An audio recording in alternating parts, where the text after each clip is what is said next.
नमस्कार। उत्तर प्रदेश निकाय चुनाव का फाइनल एग्जिट पोल सामने आ चुका है। आखिर रिजल्ट से पहले उत्तर प्रदेश में किसकी लहर देखने को मिल रही है?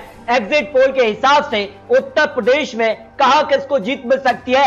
और 17 निगम पर फाइनल एग्जिट पोल के आंकड़े सामने आ चुके हैं। माना जा रहा है क्योंकि उत्तर प्रदेश से ही सबसे ज्यादा 80 लोकसभा सीटें आती हैं और ऐसे में यहां पर बात की जाए तो पहले चरण के लिए 37 जिलों में 50% से ज्यादा वोटिंग हुई थी, जिसमें 10 निगम और 104 नगर पालिका 276 नगर पंचायत पर यहां पर पहले चरण में वोटिंग हुई थी। जबकि अगर बात की जाए तो दूसरे चरण के लिए यहां पर 38 जिले में करीब यहां पर 50% यहां पर भी वोटिंग हुई है। और ऐसे में अगर बात की जाए दूसरे चरण के लिए 38 जिले, यहां पर 7 निगम, नगर पालिका के लिए बात की जाए तो 95 और नगर पंचायत 268 पर वोटिंग हुई है। अब ऐसे में दोनों जो यहां पर भेज रहे हैं, दोनों चरणों के एक साथ अगर एग्जिट पोल के आंकड़े की बात की जाए तो 17 निगम के फाइनल एग्जिट पोल के आंकड़े सामने आ चुके हैं और उस हिसाब से कहां किसको जीत मिल सकती है।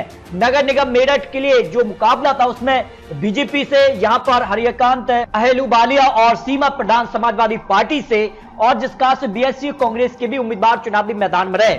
लेकिन माना जा रहा था कि बीजेपी और समाजवादी पार्टी में ही यहां पर कड़ी टक्कर देखने को मिल सकती है और समाजवादी पार्टी से सीमा प्रधान की जीत हो सकती है, जो एग्जिट पोल के अनुमान यहां निकलकर सामने आ रहे हैं। जबकि अगर बात की जाए वाराणसी से मेयर प्रत्याशी के लिए या बीजेपी से अशोक तिवारी या चुनावी मैदान में थे, जबकि समाजवादी पार्टी से ओपी सिंह, इस तरह से बीएसपी और कांग्रेस के उम्मीदवार भी यहाँ चुनावी मैदान में रहे हैं। नगर निगम की बात की जाए तो अयोध्या में भी काफी कड़ी टक्कर यहाँ बीजेपी और यहाँ समाजवादी पार्टी बीएसपी कांग्रेस में देखने को मिल रही है, लेकिन मुख्य मुकाबला बीजेपी और यहाँ पर समाजवादी पार्टी में ही देखने को मिल सकता है। इसके अलावा अगर बात की जाए तो बरेली के लिए भी यहाँ पर बात की जाए तो यहाँ बीजेपी से डॉक्टर उमेश गौतम चुनावी मैदान में हैं और संजीव सक्सेना यहाँ समाजवादी पार्टी से, यूसुफ खान बीएसपी कांग्रेस से भी यहाँ उम्मीदवार जो है कुलभूषण तिवारी चुनावी मैदान में रहे। इसके अलावा मथुरा मेयर प्रत्याशी के लिए बीजेपी से विनोद रगमाल, तुलसीराम शर्मा समाजवादी पार्टी से, और यहाँ पर भी काफी कड़ी टक्कर देखने को मिल सकती है। झांसी मेयर प्रत्याशी के लिए अगर बात की जाए तो बीजेपी से बिहारी लाल आर्य, सतीश जातिया समाजवादी पार्टी से भगवान दास पुले, यहाँ बीएसपी उम्मीदवार कांग्रेस से अरविंद कुमार चुनावी मैदान में रहे। फिरोजाबाद में भी यहाँ जो है सभी उम्मीदवार यहाँ महिला उम्मीदवार चुनावी मैदान में रहे हैं और ऐसे में जिस तरह से यहाँ कड़ी टक्कर देखने को मिल सकती है। सहारनपुर मेयर के लिए भी यहाँ पर काफी कड़ी टक्कर देखने को मिल रही है। बीजेपी और समाजवादी पार्टी में ही कड़ी टक्कर देखने को मिल रही है। इसके अलावा अगर बात की जाए तो यहाँ नगर निगम गाजियाबाद के लिए यहाँ बीजेपी से सुनीता दयाल, यहाँ समाजवादी पार्टी से पूनम यादव और निराशा खान, यहाँ बीएसपी उम्मीदवार कांग्रेस से भी यहाँ पुष्पा रावत चुनावी मैदान में रही हैं। मेरठ के लिए अगर बात की जाए तो काफी चौंकाने वाले आंकड़े रहे हैं। इस तरह से अगर बात की जाए तो 17 निगम के जो फाइनल एग्जिट पोल के आंकड़े हैं उसमें बीजेपी को 10 से ज्यादा यह नगर निगम पर जीत मिल सकती है।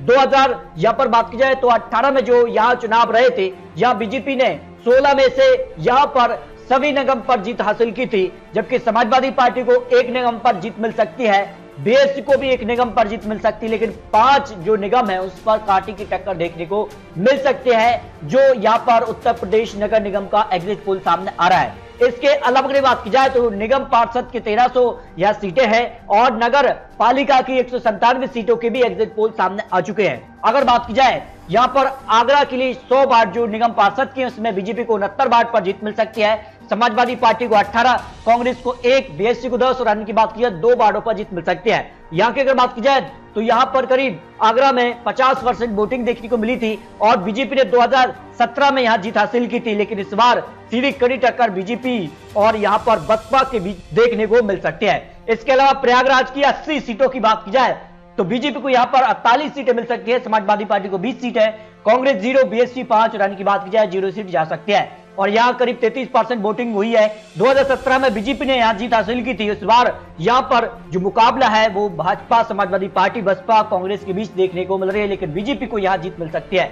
बात की जाए रायबरेली के लिए तो रायबरेली की यहाँ पर जो है करीब 48% वोटिंग देखने को मिली है और यहाँ बीजेपी को 45, यहाँ पर जो है वार्डों पर जीत मिल सकती है, समाजवादी पार्टी को 10, कांग्रेस को 8, बीएसपी 15 अन्य की बात की जाए तो 2 वार्डों पर जीत मिल सकती है। इस तरह से यहाँ पर रायबरेली में जो है कड़ी टक्कर देखने को मिल सकती है और यहाँ बीजेपी का पलड़ा भारी नजर आ रहा है। भाई अगर बात की जाए फिरोजाबाद की 70 वार्डों के लिए तो बीजेपी को यहाँ 43 वार्ड पर जीत मिल सकती है, समाजवादी पार्टी को 20, कांग्रेस 1, बीएसपी 5 और अन्य की बात की जाए तो 1 वार्ड पर जीत मिल सकती है। अगर बात की जाए तो यहाँ पर करीब 50% वोटिंग देखने को मिली है फिरोजाबाद में 2017 में बीजेपी ने आज जीत हासिल की थी और इस बार माना जा रहा है कि समाजवादी पार्टी कड़ी टक्कर बीजेपी को दे सकती है। समाजवादी पार्टी से यहां पर बात की जाए तो यहां पर मसरूर या फातिमा चुनावी मैदान में है। बीजेपी से अगर बात की जाए तो कामनी राठौर चुनावी मैदान में है और जिसका से बसपा और कांग्रेस उम्मीदवार भी चुनावी मैदान में रहे हैं। अगर बात की जाए यहां पर गोरखपुर के 70 वार्डों के लिए तो बीजेपी को 45 वार्ड पर जीत मिल सकती है, समाजवादी पार्टी को 18, कांग्रेस 3 और अन्य की बात की जाए तो 2, बीएसपी को 3 पर जीत मिल सकती है। 2017 में यहां बीजेपी को जीत मिली थी, लेकिन इस बार अगर बात की जाए तो कड़ी टक्कर समाजवादी पार्टी और भाजपा के बीच ही है। लेकिन मंगलेश श्रीवास्तव यहां भाजपा उम्मीदवार को जीत की संभावना लगाई जा रही है। इसके अलावा अगर बात की जाए तो झांसी के 60 वार्डों में बीजेपी को 35 वार्ड पर जीत मिल सकती है। यहाँ समाजवादी पार्टी को 20, कांग्रेस 1, 3 सीट यहाँ बीएसपी और 1 सीट अन्य के पक्ष में जा सकती है। अगर बात की जाए तो 49% यहाँ वोटिंग देखने को मिली थी। 2017 में बीजेपी ने जीत हासिल की थी, लेकिन इस बार सीधे तौर पर बीजेपी और समाजवादी पार्टी में यहाँ कड़ी टक्कर देखने को मिल सकती है। इसके अलावा अगर बात की जाए लखनऊ के 110 वार्डों में बीजेपी को 52 वार्डों पर जीत मिल सकती है, कांग्रेस को यहाँ 10, बीएसपी को यहाँ 12, समाजवादी पार्टी 31 और अन्य की बात की जाए तो 5 वार्डों पर जीत मिल सकती है। इस हिसाब से अगर बात की जाए तो 2017 में यहाँ जो है बीजेपी ने जीत हासिल की थी और इस बार कांटे की टक्कर बीजेपी से यहाँ पर सुषमा खरकवाल और वंदना मिश्रा समाजवादी पार्टी से यहाँ कड़ी टक्कर देखने को मिल सकती है। मथुरा के 70 वार्डों की बात की जाए तो यहाँ बीजेपी को 35 वार्डों पर जीत मिल सकती है, समाजवादी पार्टी को 11, कांग्रेस 10, बीएसपी 6 और अन्य की बात की जाए तो 8 वार्डों पर जीत मिल सकती है। लेकिन 2017 में यहाँ बीजेपी ने जीत हासिल की थी, मुकेश आर्य को जीत मिली थी। इस बार जो आंकड़ा है वो बीजेपी और समाजवादी पार्टी के बीच ही दिखाई दे रहा है, जबकि मुरादाबाद के 70 वार्डों में बीजेपी को 45 वार्ड पर जीत मिल सकती है, समाजवादी पार्टी को 15, कांग्रेस 5 और बीएसपी को 5 वार्ड पर जीत मिल सकती है। यहाँ पर करीब 59% वोटिंग देखने को मिली थी और ऐसे में माना जा रहा है कि यहाँ पर 2017 में बीजेपी ने जीत हासिल की थी, विनोद अग्रवाल ने जीत हासिल की थी। एक बार फिर से बीजेपी ने इन्हीं को चुनावी मैदान में उतारा है और यहाँ सैयद रसुद्दीन यहाँ समाजवादी पार्टी के बीच कड़ी टक्कर देखने को मिल सकती है। लेकिन अगर बात की जाए सहारनपुर के 70 वार्डों के लिए तो करीब 67% वोटिंग देखने को मिली थी। बीजेपी 30 वार्ड पर जीत हासिल कर सकती है और यह समाजवादी पार्टी को 20, कांग्रेस 8, बीएसपी को 3 और अन्य की बात की जाए 9 वार्डों पर जीत मिल सकती है।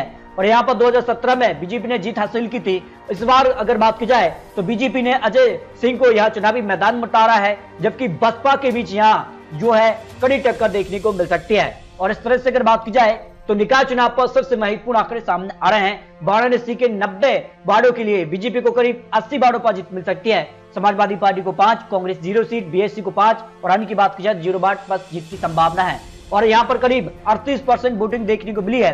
2017 में बीजेपी ने यहाँ जो है जीत हासिल की थी। इस बार माना जा रहा है कि सीधे तौर पर बीजेपी और कांग्रेस के बीच यहाँ कड़ी टक्कर देखने को मिल सकती है। तो अशोक तिवारी भाजपा और अनिल श्रीवास्तव कांग्रेस के बीच कड़ी टक्कर यहाँ देखने को मिल सकती है। इस तरह से अगर बात की जाए तो यहाँ पर जो है जो निगम पार्षद के 1300 वार्ड हैं, यहाँ बीजेपी को करीब 806 वार्डों पर जीत मिल सकती है। वही समाजवादी पार्टी को 288 वार्डों पर जीत मिल सकती है, कांग्रेस को 71, बीएसपी को 95 और अन्य की बात की जाए 40 वार्डों पर जीत मिल सकती है। जबकि नगर पालिका की 197 सीटों में से बीजेपी को करीब 140 नगर पालिका पर जीत की संभावना लगाई जा रही है। समाजवादी पार्टी को 46, कांग्रेस 2, बीएसपी को 8 और अन्य की बात की जाए तो 1 वार्ड पर जीत मिल सकती है। वहीं नगर निगम की बात की जाए तो बीजेपी को करीब 14 निगम पर जीत मिल सकती है, समाजवादी पार्टी को करीब 0 से 2 और 1 यहाँ पर बीएसपी के पक्ष में भी जाने की संभावना लगाई जा रही है। लेकिन कई निगम पर कड़ी टक्कर समाजवादी पार्टी बीजेपी के बीच दिखाई दे रही है। इस तरह से अगर बात की जाए यूपी निकाय चुनाव पर जो एग्जिट पोल है उसमें के हिसाब से बीजेपी का पलड़ा उत्तर प्रदेश में भारी नजर आ रहा है। लेकिन आपको क्या लगता है, अपनी राय रख सकते हैं। 13 मई को फाइनल नतीजे सामने आ जाएंगे। नगर निगम, निगम पार्षद और नगर पालिका पर आखिर किसका कब्जा होगा, नगर निगम के लिए किसका मेयर जीतेगा, ये काफी महत्वपूर्ण हो जाता है। आपको बता दें ये चुनावी आंकड़े, चुनावी अनुमान है। 13 मई को फाइनल नतीजे सामने आने वाले हैं, तो इसको लेकर बहुत जल्द आपको नई विश्लेषण और नई यहाँ जानकारी देने वाले हैं। तो मिलते हैं और लेटेस्ट और महत्वपूर्ण जानकारी के साथ, तब तक ले जाए जय भारत।